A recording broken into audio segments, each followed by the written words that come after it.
கண்டிப்பா இந்த விஷயத்துல என் சப்போர்ட் ஃபுல்லா தளபதிக்கு தான். நேத்து வரைக்கும் நான் இந்த விஷயம் நடக்கும்போது உண்மையாவே நான் யோசிக்கல.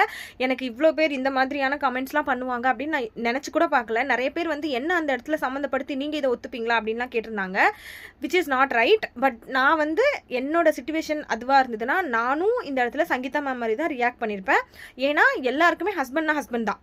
கரெக்ட்டா? நம்ம ஹஸ்பண்ட் வந்து இன்னொருத்தர் கூட ரிலேஷன்ஷிப்ல இருக்காரு. நம்மள வந்து ஒதுக்குறாரு அப்படின்னா, அது எடுத்துக்க முடியாது தான். நேத்து நானே என் ஹஸ்பண்ட் கிட்ட இந்த கொஸ்டின்லாம் கேட்டேன்னு கூட.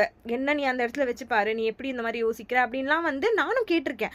சி இது வந்து பெர்சனல், பாலிடிக்ஸ்ன்னு தனியா பிரிச்சு பார்க்க சொல்லி மட்டும் தான் நான் சொன்னேனே தவிர்த்து, அது என்னோட கருத்து தானே தவிர்த்து, மத்தபடி இந்த சிச்சுவேஷன்ல சங்கீதா மேம் தான் தப்பு. தளபதிக்கு வந்து நான் வந்து முட்டு குடுக்கணும். நான் வந்து நிக்கணும். அப்படிங்கிறதுலாம் என்னோட விஷயம் கிடையாது. ஆப்வியஸ்லி நான் வந்து நான் பிறந்ததுலேருந்து அவர் ஹீரோங்க. நான் சின்ன பிள்ளையிலேருந்து அவரோட பாட்டுக்கு டான்ஸ் ஆடி வளர்ந்துருக்கேன். ஸோ எனக்கு இருக்கும்ல. நான் ஒரு ஃபேனா எனக்கு இருக்கும்ல.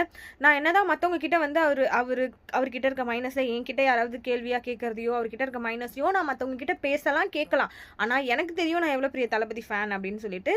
அதே மாரி என் ஹஸ்பண்ட்லாம் வந்து பயங்கரமான வெறியர்ன்னு சொல்லலாம். ஸோ அந்த மாதிரி இருக்கும்போது ஆப்வியஸா என்னால வந்து அவரே விட்டு குடுத்தா கூட என்னால வந்து மனசளவுல என்னால விட்டு குடுக்க முடியாது. அதனால நான் வந்து இந்த இடத்துல அவரோட பெர்சனல வந்து யோசிக்க வேண்டாமே அப்படின்னு இருக்கு. ஆனா ஒரு வுமனா, ஒரு ஒய்ஃபா நானே வந்து அதுக்கு வந்து தப்புன்னு தான் சொன்னேன். என்னோட வீடியோவ இன்னொரு வாட்டி பார்த்தீங்கன்னா உங்களுக்கே தெரியும். அத சரின்னு நான் எந்த இடத்துலயுமே சொல்லல. தப்பு யார் பண்ணியிருந்தாலும் தப்பு தாங்க. இப்பவும் சொல்றேன். தளபதி பண்ணாலும் தப்பு தான். ஆனா அவர் தப்பு பண்ணாரு அப்படிங்கிறதுக்கு எந்த ப்ரூஃபும் இல்ல அப்படின்னு நெறைய பேர் தூக்கிட்டு வராங்க.